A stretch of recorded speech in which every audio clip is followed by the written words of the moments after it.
আসসালামু আলাইকুম। হঠাৎ করেই আওয়ামী লীগের সাধারণ সম্পাদক ওবায়দুল কাদের প্রকাশ্যে এলেন এবং প্রকাশ্যে এসে তিনি বেশ খানিকটা চ্যালেঞ্জ ছুড়ে দিয়েছেন ডক্টর ইউনূস সরকারের প্রতি। যে আওয়ামী লীগ নেতৃত্ব তারা বিপুলভাবে ফিরে আসার চেষ্টা করছে।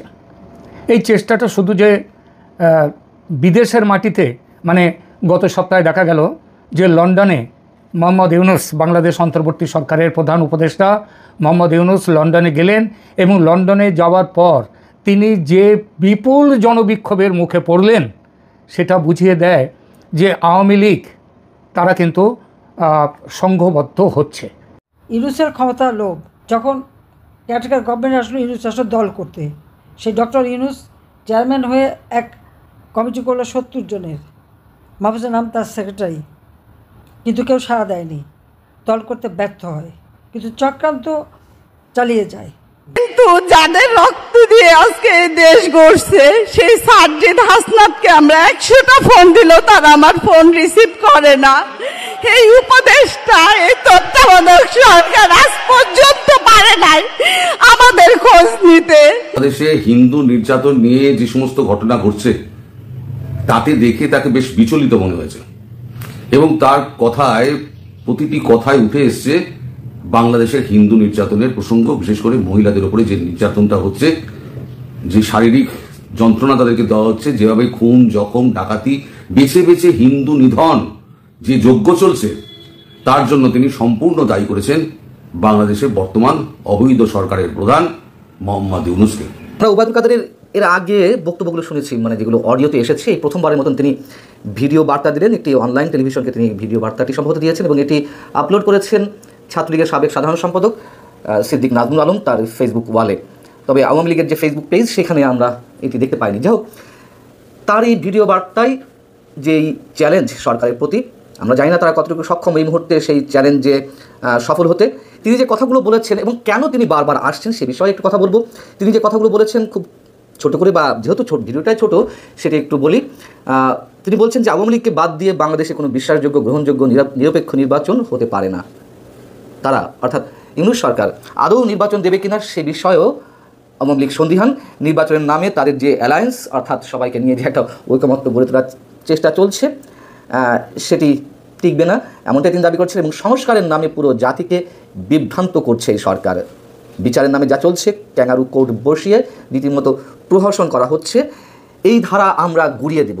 আওয়ামী লীগের পক্ষ থেকে তিনি বলছেন যে এই ধারা গুড়িয়ে দেওয়া হবে, এর বিরুদ্ধে আওয়ামী লীগ প্রতিরোধ গড়ে তুলবে এবং তিনি দাবি করছেন যে আওয়ামী লীগের জনসমর্থন বাংলাদেশে 50% এবং সেই জনসমর্থন দিনে দিনে বাড়ছে। সেই দলকে বাদ দিয়ে বাংলাদেশে কোনো ইনক্লুসিভ নির্বাচন হতে পারে না এবং আওয়ামী লীগও সেই নির্বাচন হতে দেবে না, এরকম তিনি চ্যালেঞ্জ ছুড়ে দিয়েছেন। তবে যে কথাগুলো বলেছেন, যদি বাস্তবতা শুনতে খারাপ লাগতে পারে, যে দেখতে ভালো না তার চলন বাঁকা, এই ধরনের কথা তো প্রবাদ আকারে আছেই, তবে কথাগুলো একেবারে নিশ্চয়ই অমূল কিছু নয় এবং সেটি বিএনপির পক্ষ থেকেও নানানভাবে প্রতিফলিত হচ্ছে তাদের বক্তব্যে। এখন প্রশ্ন হচ্ছে, কেন ওবায়দুল কাদের, বারবার কেন ওবায়দুল কাদের? বেশ কয়েকটি অডিও বার্তা এর মধ্যে আমরা পেয়েছি, এই প্রথম তার ভিডিও বার্তা বা ভিডিও সাক্ষাৎকার। আওয়ামী লীগ সংগঠিত হচ্ছে এটি নানানভাবে শোনা যাচ্ছে, তারা মাঝে মাঝে বিশাল বিশাল আওয়াজ দিচ্ছে, এটা করবে সেটা করবে, কিন্তু বাস্তবে যদিও তেমন কিছু দেখা যাচ্ছে না, তবে সংগঠিত তারা হচ্ছে, এটা বাস্তবতা। এবং তিনি নির্বাচনকে কেন্দ্র করে যে চ্যালেঞ্জগুলো ছুড়ে মারলেন, অনেকের মনেই প্রশ্ন করতে পারে যে সেটা কি আর সম্ভব এই মুহূর্তে? হতেই পারে, সেই প্রশ্নগুলো খুবই স্বাভাবিক। সবচেয়ে বড় কথা, তিনি দলীয় নেতাকর্মীদেরকে উজ্জীবিত করতেই সম্ভবত এই ভিডিও বার্তা দিয়েছেন। এখন বোঝা যাচ্ছে অন্তত বিদেশে আওয়ামী লীগ ক্রমশই সংঘবদ্ধ হচ্ছে, কিন্তু প্রশ্নটা হচ্ছে বিদেশে নয়, দেশের মধ্যে আওয়ামী লীগের কতটা সংঘবদ্ধ হতে পারছে, কতটা ঐক্যবদ্ধ হতে পারছে। আমরা জানতে পারছি যে আওয়ামী লীগ নতুন করে কিছু প্রতিবাদ, বিক্ষোভ, মিছিল এসবের আয়োজন করেছেন এবং এইবারে যেটা আয়োজন করেছেন সেটা ইতিমধ্যেই শুরু হয়ে গেছে। এবারে ঠিক করা হয়েছে 5টা দিন, সেই 5 দিনে তারা দেশ জুড়ে তারা বিক্ষোভ মিছিল করবেন। আমি ছোট্ট করে আমার কাছে যে খবরটি এসছে তার ভিত্তিতে একটু আপনাদের জানিয়ে দিই যে কী ধরনের বিক্ষোভ মিছিলের কথা, দাবিগুলো কি ইত্যাদিগুলো। 16ই জুন 2025 অলরেডি গত পরশু চলে গেছে। সেই 16ই জুন এটা ঠিক হয়েছে ফ্যাসিস্ট ডক্টর ইউনূসের পদত্যাগ একটা জিনিস বুঝি না, এই ইউনূসের নাম, ইউনূসের দলের লোকরা কিংবা বাইরের লোকরা যারাই ইউনূসের নাম করেন, আগে একটু বড় নাম ছিল আরও বেশি, মানে নোবেল জয়ীটাই জুড়ে দেওয়া হতো, এখন নোবেল জয়ীর সংখ্যাটা জুড়ে দেওয়াটা একটু কম হয়ে গেছে। তা ডক্টর মোহাম্মদ ইউনূস, ডক্টরটা কেউ ছাড়তে পারছেন না। আওয়ামী লীগ পর্যন্ত তাদের যে প্রতিবাদ কর্মসূচি দিয়েছে সেখানেও জানতে পারছি যে সেখানেও রয়েছে ডক্টর মোহাম্মদ ইউনূসের পদত্যাগে। ডক্টর কিসের? আমরা ইঞ্জিনিয়ার হলে তার নামে ইঞ্জিনিয়ার দেবো? ইউনূস যদি ডক্টরেট না হয়ে যদি তিনি একটা কেরানি হতেন, আমরা বলি কেরানি ইউনূসের, মোহাম্মদ ইউনূসের পদত্যাগ। এই ডক্টর কথাটা এইভাবে যে তাকে সম্মান জানানোর মানুষে নয়। একে তাহলেও আওয়ামী লীগের বিরুদ্ধে যারা ইউনূসের নিজের দলে, তারা না ইউনূসকে ডক্টর, তার আগে নোবেল জয়ী, আরও অনেক কিছু বলুন, অনেক কিছু বলুন। আমি বলছি না যে একটা আওয়ামী লীগ তার নামের আগে বলে দিয়ে দিক সুৎখোর ডক্টর, সুৎখোর ইউনূসের পদত্যাগ, তা নয়। কিন্তু এই ডক্টর কথাটা বোধহয় ইউনূসের নামের আগে থেকে বাদ দেওয়ার একটা সময় এসছে। কারণ অন্য কোনো প্রফেশনের কারোর নামের আগে তার যে ডিগ্রি বলুন, তার যে চাকরি বলুন, তার যে কাজ বলুন, সেগুলোর কোনো কিছু বলা হয় না। আমরা ওই মাস্টারমশাই, আগে যদি কেউ মাস্টারমশাই, ইউনূসকে কেন মাস্টারমশাই বলা হয় না? তিনি তো অধ্যাপনা করেছিলেন। আসলে এগুলো বলা বেকার। আর ইউনূসকে সম্মান জানিয়ে নোবেল জয়ী, ডক্টর ইত্যাদি বলার কোনো প্রয়োজন আর নেই। এটি একটি বর্তমানে ঘৃণিত চরিত্র হয়ে গেছে। যাই হোক, ফিরে আসি আওয়ামী লীগের যে তাদের আন্দোলন এবং তাদের যে বিক্ষোভ যে করতে চলেছেন, সেই ব্যাপারটা নিয়ে আসি। 16ই জুন তাদের দাবি হচ্ছে ফ্যাসিস্ট ডক্টর ইউনূসের পদত্যাগ, তারপরে আইসিটি অর্থাৎ ইন্টারন্যাশনাল যে ক্রিমিনাল কোর্ট যেটা হয়েছে আমাদের বাংলাদেশের, সেই বাংলাদেশের এটা আপনার ক্রাইম ট্রাইব্যুনাল, সেই ট্রাইব্যুনালটা তৈরি হয় তখন তার একটা বিশেষ উদ্দেশ্য থাকে, তার নোটিফিকেশান করতে হয়। সেই ইন্টারন্যাশনাল ক্রাইম ট্রাইব্যুনাল গঠন করেছিলেন শেখ হাসিনা। কিসের জন্যে গঠন করেছিলেন? যে মুক্তিযুদ্ধে যারা যুদ্ধ অপরাধী, যারা পাকিস্তানের সঙ্গে ছিল থেকে দেশে খুন, ধর্ষণ ইত্যাদিগুলো সমস্ত অত্যাচার চালিয়েছে, যারা পাকিস্তান সেনার সঙ্গে ছিল, তাদের বিচারের জন্যে। সেইটাই এরা করলো কি, সেই ক্রাইম ট্রাইব্যুনালকে নিয়ে এসছে এইখানে, যে জুলাই আগস্টের সময় যেসব হয়েছে কি, এবং শেখ হাসিনার সময়কে বিচার করার জন্য। এটা ট্রাইব্যুনাল গঠনের নিয়ম যেটা, তার বিরোধী। এভাবে ট্রাইব্যুনাল গঠন হয় না। তো এবার যেটা আওয়ামী লীগ নেতৃত্ব এবার যে বিক্ষোভের ডাক দিয়েছেন, সেই বিক্ষোভ 16ই জুনের, সেটা হচ্ছে ফ্যাসিস্ট ডক্টর ইউনূসের পদত্যাগ দাবি করা হবে। আইসিটি বা ইন্টারন্যাশনাল ওই যে ক্রাইম ট্রাইব্যুনাল, তাতে বেআইনিভাবে যে বিচার প্রক্রিয়া চালানো হচ্ছে আওয়ামী লীগের নেতাদের বিরুদ্ধে, সেই বিচার চালানো, অবৈধ বিচার, বেআইনি বিচার, এগুলো বন্ধ করার দাবি। এবং এই দুই দাবি নিয়ে ঢাকা মহানগরের প্রথমে 16ই জুনে হচ্ছে ঢাকা মহানগরের সমস্ত থানায় বিক্ষোভ প্রদর্শন ও স্মারকপত্র প্রদান। এটা হচ্ছে 16ই জুনের যে বিক্ষোভ। সেই বিক্ষোভটা কী ধরনের বিক্ষোভ হবে, কোথায় হবে তা। এর পরের বিক্ষোভের দিন হচ্ছে 23শে জানুয়ারি, ঠিক এক সপ্তাহ পরে। এই 23শে জুন, জানুয়ারি নয়, 23শে জুন। এই 23শে জুন সেদিন হচ্ছে আওয়ামী লীগ দলের প্রতিষ্ঠা দিবস পালন করা হবে। এবং এই উপলক্ষে দুস্থদের মধ্যে বস্ত্র এবং অন্যান্য বিবিধ সহায়তা প্রদান করা হবে। এটা অত্যন্ত খুব গুরুত্বপূর্ণ একটা ব্যাপার। কারণ আপনারা জানেন যে আওয়ামী লীগের সময়ে, শেখ হাসিনার সময়ে যারা গরিবী রেখার খুব নিচে থাকে, যে অত্যন্ত দুস্থ পীড়িত যে মহিলা পুরুষ, তাদের জন্যে নানা রকম সরকারি অনুদান, তাদের মাসিক অনুদানের ব্যবস্থা ছিল, মাসিক তাদের স্টাইপেন্ড দেওয়া হতো। সেই দেওয়াটা বন্ধ করে দিয়েছে এই সরকার। তাদের দিন অত্যন্ত খারাপ অবস্থায় কাটছে। সুতরাং দলের প্রতিষ্ঠা দিবস পালন এবং দুস্থদের মধ্যে বস্ত্র ও বিবিধ সহায়তা প্রদান, এগুলো হবে 23শে জুন। এরপর 24শে জুনে হচ্ছে যে ওই যে আগেকার যে সমস্ত দাবিগুলো ছিল, 16ই জুনের যে ফ্যাসিস্ট ডক্টর ইউনূসের পদত্যাগ এবং আইসিটিতে বেআইনিভাবে যে বিচার প্রক্রিয়া চালানো হচ্ছে আওয়ামী লীগ নেতাকর্মীদের বিরুদ্ধে, সেগুলো বন্ধ করা, তার বন্ধর দাবিতে এরা করবেন কি, আগের বার ছিল 16ই জুন ঢাকা মহানগরের সমস্ত থানায় বিক্ষোভ প্রদর্শন ও স্মারকপত্র প্রদান ছিল। এবার সেটাকে বিস্তৃত করে দেশে ছড়িয়ে দেয়া।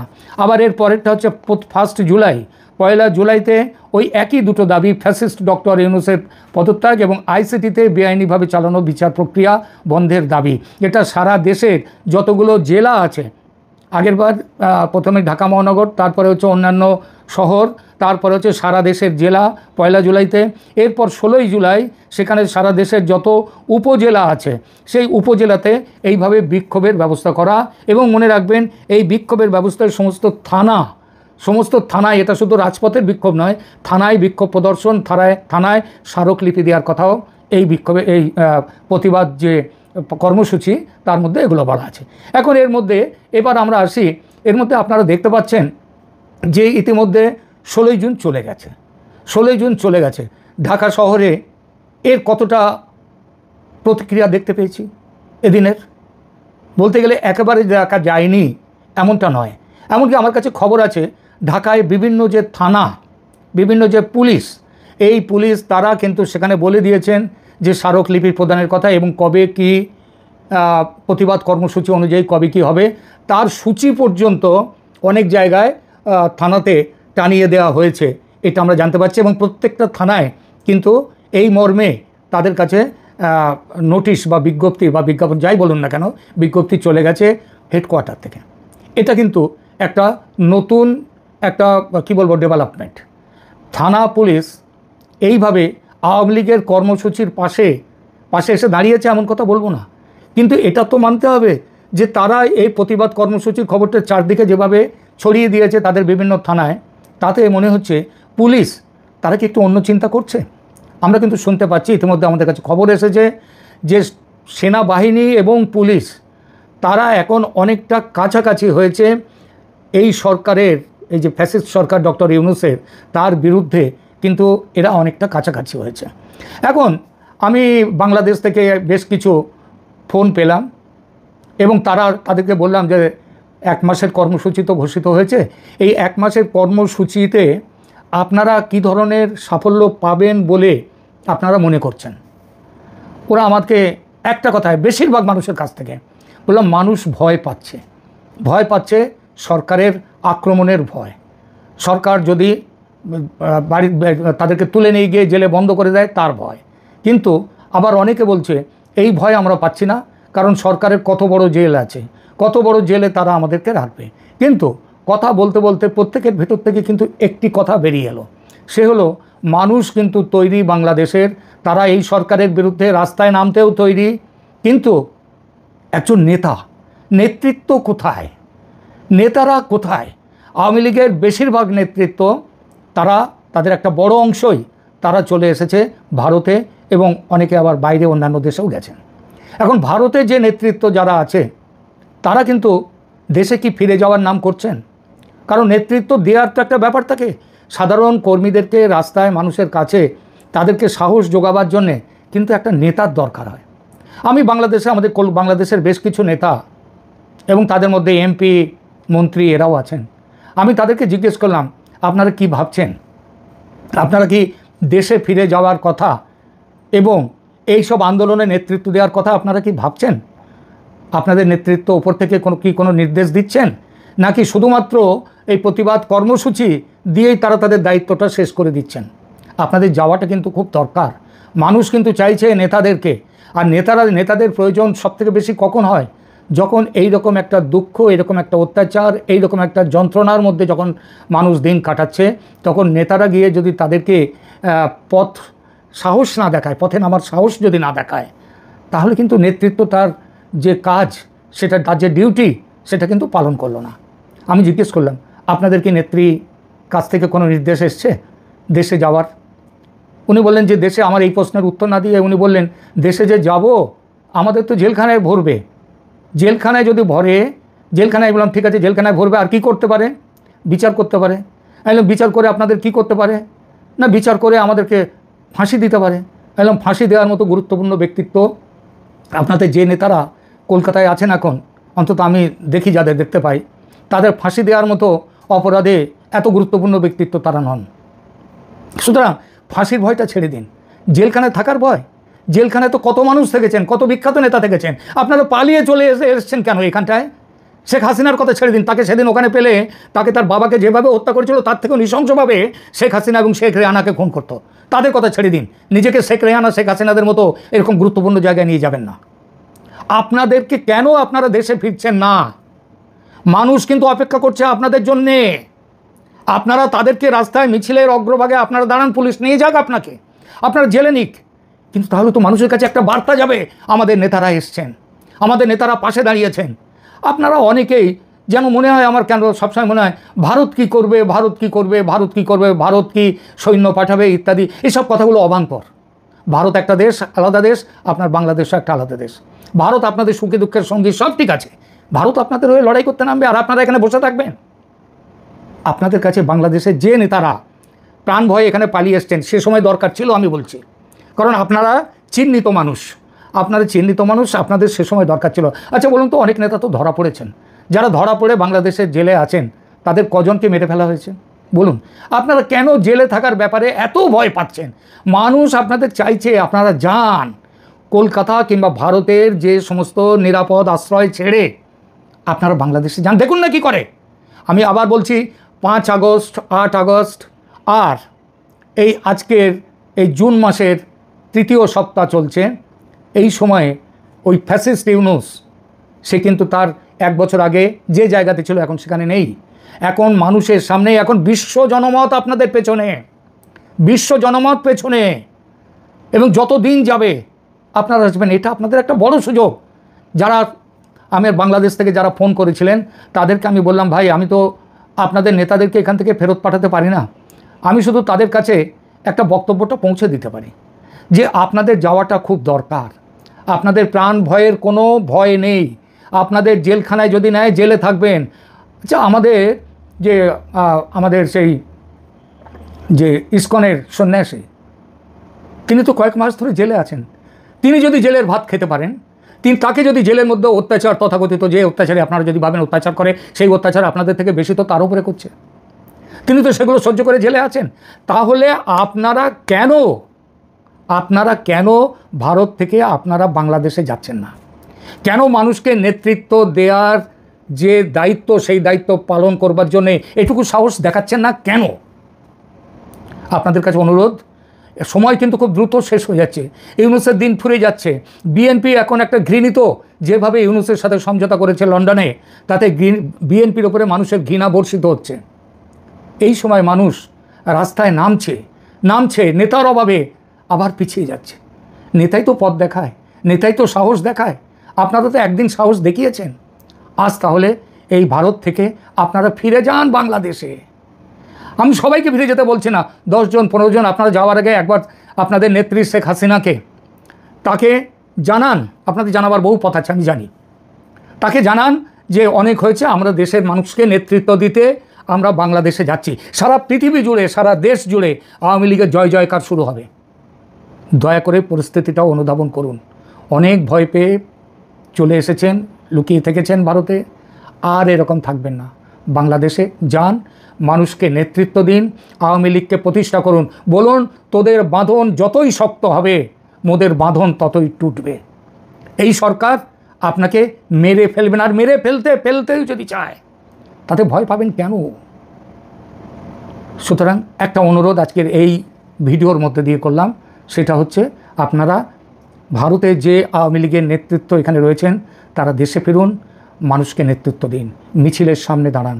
ভয় পেলে ইতিহাস আপনাদেরকে ক্ষমা করবে না। আপাতত এখানেই